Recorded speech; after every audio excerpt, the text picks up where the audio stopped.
ভারতের বিপক্ষে Asian cup বাছাইয়ের ম্যাচের আগে 2 সপ্তাহ সময়ও নেই বাংলাদেশের।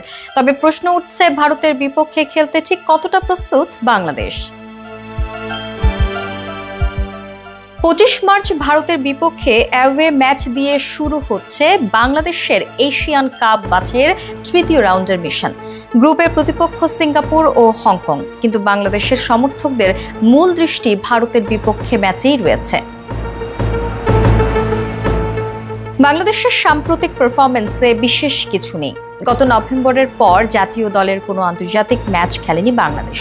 মালদ্বীপের বিপক্ষে সর্বশেষ 2টি ম্যাচের একটিতে হার, একটিতে জয় পেয়েছে বাংলাদেশ। বিপরীতে ভারত প্রস্তুতি নিয়েছে আরও ভালোভাবে খেলার। মালদ্বীপের বিপক্ষে ফিফা ফ্রেন্ডলি খেলবে তারা। শিলংয়ের যে ভেন্যুতে বাংলাদেশের বিপক্ষে খেলবে ভারত, সেই মাঠেই তারা 19 মার্চ মালদ্বীপের বিপক্ষে ম্যাচ খেলবে। বাংলাদেশ দল সৌদি আরবে প্রস্তুতি নিয়েছে। 5 মার্চ সেখানে গিয়ে স্থানীয় ক্লাবের বিপক্ষে ম্যাচ খেলেছে হ্যাভিয়ের ক্যাবরেরার দল। কিন্তু জাতীয় দলের বিপক্ষে ম্যাচ না খেলেই ভারতের মতো প্রতিপক্ষের মুখোমুখি হওয়া কতটা কার্যকর হবে, সেটাই এখন বড় প্রশ্ন।